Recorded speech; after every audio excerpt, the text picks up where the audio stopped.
Le pouvoir, l'exercice du pouvoir, les lieux du pouvoir et les rites du pouvoir ne m'ont jamais fait perdre ma lucidité.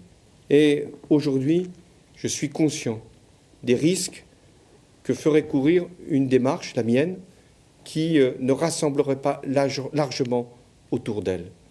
Aussi, j'ai décidé de ne pas être candidat à l'élection présidentielle. Ainsi, le plus impopulaire président de l'histoire de la Ve République française se retire-t-il de la course. Une première. Jamais sous cette République un président ne s'était pas présenté à un second mandat, mais jamais un président n'avait essuyé un tel déluge de critiques. Comparé à ses prédécesseurs et à leur double ou simple mandat, François Hollande est de loin celui qui terminera avec l'indice de confiance le plus bas, à 13%, alors que seuls 4% des Français se disent satisfaits de son action. Ainsi donc, Hollande reconnaît-il en prenant cette décision inédite et lourde de conséquences pour son avenir politique un échec?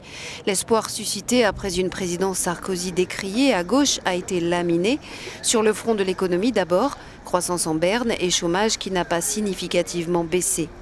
Et puis Hollande, lui président, se voulait différent, en rupture, ramener de l'exemplarité par exemple, disait-il. C'était sans compter ses affaires de cœur qui allaient se retrouver étalées à la une des journaux et au passage quelques secrets d'alcôve divulgués, comme l'affaire des Sans-Dents. La grande réforme sociétale qui restera sans doute dans l'histoire de son mandat, c'est celle du mariage pour tous, voulu par une grande partie de la gauche, mais accouchée dans la douleur au terme d'un combat acharné et de plusieurs mois de manifestations qui mettent en lumière la division de la société française.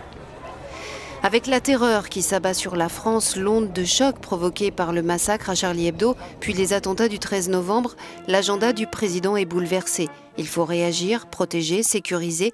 La cote du président remontera un temps, mais très vite, d'autres déchirures arrivent. La loi sur la déchéance de la nationalité cristallise les tensions. Pensée dans l'urgence, à l'encontre des valeurs de la gauche traditionnelle, elle entraîne la démission d'un ministre et une longue crise législative, à l'issue de laquelle elle sera finalement abandonnée. Un regret exprimé hier par François Hollande. La loi travail, dite loi El Khomri, en revanche, ne figure pas parmi ces regrets. C'est pourtant l'ultime estocade d'un président socialiste à son électorat. Une loi considérée comme trop libérale et pro-patronale, imposée par l'article 49.3, malgré de violentes manifestations. Pas assez à gauche pour les uns, pas assez innovant et ambitieux pour d'autres. Au final, 5 ministres ont claqué la porte du gouvernement sous la présidence Hollande. Et un constat qui s'impose, lui n'a pas réussi à rassembler ni les Français ni son clan autour de son projet.